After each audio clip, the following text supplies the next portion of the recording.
Well, I think the one thing is he was getting better. And when he hurt his hand, he tried to play with it a couple weeks. It wasn't going good because he was reluctant to use his hand. And then when they operated on it, he had to play with a big cast on his hand, which basically rendered his hand useless and then rendered your arm useless because you can't use your hand. That really, had an effect on him. And, we just come out of draft season, and first thing you see when they put a guy's name up on the board, his hand size, his arm length, well, he lost all that. And in that, while he was out, Nolan got more snaps, Jalix got more snaps, and things evolved. But I think he'll do fine in San Francisco. What kind of role do you envision for Jihaad Campbell? And specifically as a pass rusher, how did you evaluate him? Well, right now he's working at ILB because there's a lot more to learn there. So that's where we'll start him. He won't hit the practice field until, sometime in August. So we're doing all we can. He's doing all he can in meetings. We're doing all we can with him on the field. I take him to the side and do an individual drill with him that's suited to what he can do right now. So he's working good and trying to pick it up. When you see him, though, do you see pass rush upside with Jihaad? Potentially. What would it take to realize that? Getting him out there. How do you feel about the edge rusher situation, like the fact that Sweat is parted, BG has retired, Huff has been traded, and you have two young returning guys, and you have a couple free agents. How do you feel about that position? Yeah, I feel good about Nolan. I think we'll feel good about Jalix, now that he's going to get a lot of reps and develop. He played good for us down the stretch last year and played a lot, as you saw. So I feel good about those two guys, and I think they'll continue to improve. We've got Uche, we've got Aziz, we've got three other guys there. I think we'll be fine. What are you looking to find out about Cooper as you're, trying him out at base, that corner in that plan right now? With Cooper DeJean? Yeah, we'd like to keep him at nickel. And then in our base package, we'll find a spot for him, either at corner or safety. What's the benefit of someone who can play inside at nickel and outside in base? Because you'd have to find, someone at corner at the nickel size with like 80% of snaps. Yeah, I think a lot of it will end up depending upon how the rest of the guys develop and where do we most need them. So it will be determined by what's best for him and what's best for the team. And it'll probably, what's best for the team will win out in that decision. But he's capable of playing corner and he's capable of playing safety. What's also. What's your view of the guys who are developing, whether it's Keeley, Matt, Adoree, how do they look and how comfortable are you with them starting on the outside right now? Well, it's always hard to tell this time of year, without the pads on, even at that position. But I think both those guys are making good strides. They're both into it, and they know there's a job there to be had for somebody. And I think they've had good off seasons, both of them. What's your view of the Nakobe Sydney competition?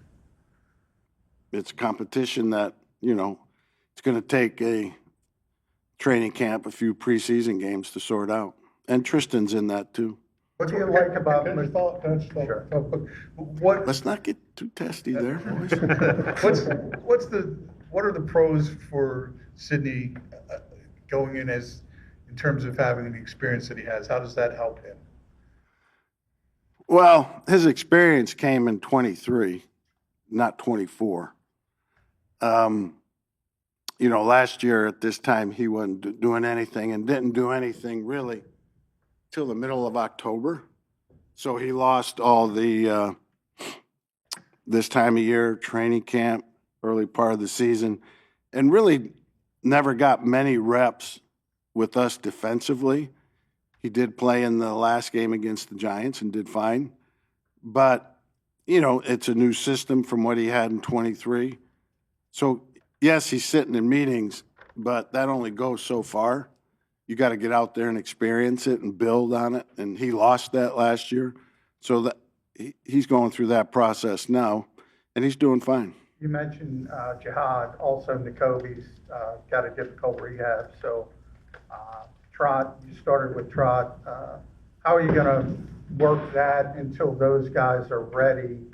And does Zach play Mike in that situation?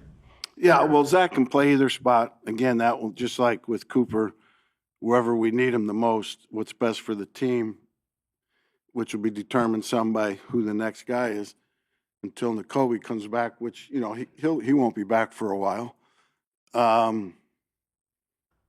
You know, we'll that'll be TBD, you know. That'll be a good question after 2 preseason games. What do you like about the idea of Cooper at safety, and what will go into determining whether he plays at safety or the outside? Well, I think he would play very well at safety. I think it suits his skill set, things that he does well. I just think he would do very well in there. How many, you guys, we played 21 games last year. How many base snaps do you guys think we played? 20%. 75? That? No, you're way off. 30. It's like a 15% around. Yeah, about 160 total. So- Is that part of your philosophy of having your 5 best defensive backs out there in the secondary, no matter? Well, in last year's case, we evolved to that because once Cooper started to play very well, it got him on the field more.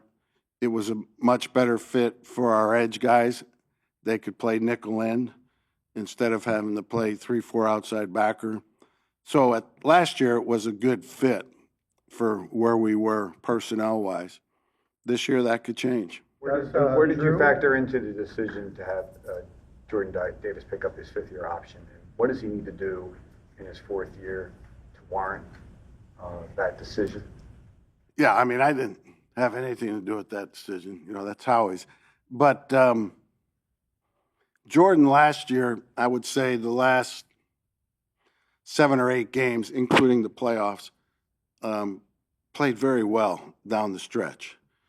And I think that's carried over into this offseason, and I anticipate it carrying over into the season.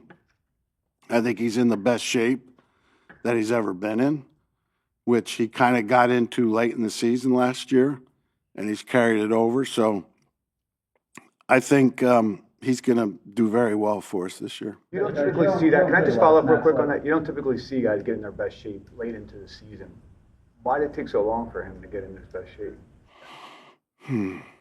We could be here a long time for that. Just, you know, it's for some guys it takes time, but I'm ducking that question. How has Davis evolved as a pass rusher? Davis, how has he evolved as a pass rusher? He got better towards those last 7 or 8 games. He really did. And you saw it in practice first, you know. Unlike a lot of people think you don't need practice, you do need practice. And he showed it in practice first, and then it carried over into the games. And so I think he realized that, felt it, felt good, and he's just carried it over all off season. In terms of Jalen Carter, Jalen played over 1,000 snaps last year. On the offensive side of the ball, Nick's gotten questions about, you know, Saquon's usage, heavy usage last year. Is that something you have to consider going forward with him, and you're making sure that, you know, he's able to play at a high level, not putting too many snaps on him? Well, in Jalen's case, the 2 plays he had at the end of the Rams game, which everybody has alluded to many times, those were his 68th and 69th snaps in that game.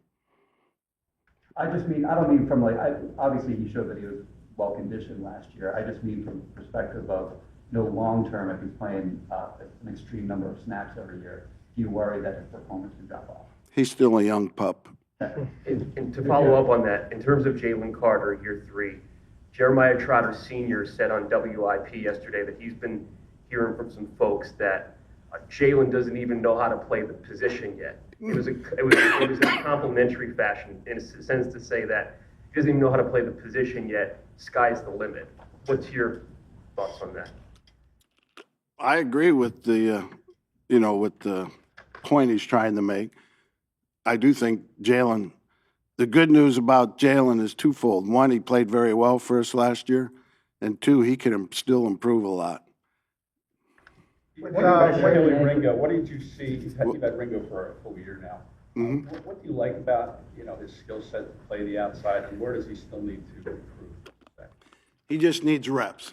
He needs to learn to play the game, and that comes with reps. And, to quote Nick said in a meeting recently, repetition is the burden of leadership. It's up to us to get him enough reps in practice, expose him to all the things he needs to be exposed to so he can play a full NFL game. When I say full, not physically, conditioning-wise, but be a competent corner throughout a full game and a full season. Vic, how much did depth have to do with the defense's success last year, and do you think you have that same depth going into this season? It's too early to say. I mean, I look at this, and I told the players this, I look at this year very similar to last year in that at this time last year, we had a lot of turnover in personnel from the previous year. You had Bond, nobody knew what he was at this point last year. You had Nakobe, who hadn't played any meaningful NFL football in his first 2 years. You had Oren Burks, who we had just signed. You had Isaiah Rodgers, who we had just signed. You had Ojomo, who didn't play hardly at all his rookie year. You got Nolan, who didn't play hardly at all his rookie year. We got Chauncey back. We drafted Cooper, Jalix. We had a lot of, question marks at that time, or you didn't know. This year, those names are replaced. Ringo, Adoree, Sidney, McCollum, Ojulari, Uche, Byron Young, Gabe Hall, Booker, Jihaad, all the draft picks, Makuba, Robinson, Smile, and then the rest of the rookies. Some of those guys in that second list have to become like those guys in the first list. And I don't know how that's going to turn out, but I look at it really basically the same 1 year to the next. The names have changed. Hopefully we'll get the same results from these new guys that we got from a lot of the new guys last year. What were your thoughts on trading CJ? What? What were your thoughts on trading CJ? Oh, that was a salary cap type thing, and how he made that decision. I was fine with it. With Drew Makuba, we talked about Cooper's versatility. Played a lot of slot earlier in his career. Do you see that kind of versatility at least? We haven't yet, only because we focused him at safety right now. But we're well aware that he played it in college and might have some ability there too. Given all that turnover that you talked about, of the three levels of the defense, is there one area where it's keeping you up most at night, or where you're most curious about what the answers are going to be? No, really, it's all of them, because, until Nakobe comes back, which won't be anytime soon, you got that to fill. We got to get guys in our edge rotation, minus the guys we lost last year. You got to replace Milt, and his snaps, which I think will be done with guys we already had here, with the addition of Robinson. Obviously got to have starting safety, a starting corner. So it's kind of spread equally. The one that matters most? They all matter. We've heard the anecdote of you bringing the team together, or the defense together rather, to review the second half of the Super Bowl. Why was that important to you that day to do that? That was fake news. Oh, that was Yeah, never did that. I actually brought them together on that day to compliment them on how well they played in the Super Bowl. There was not a negative word spoken. Glad we clarified that. Huh? I'm glad we clarified that. Fake news. Thanks, guys. Okay.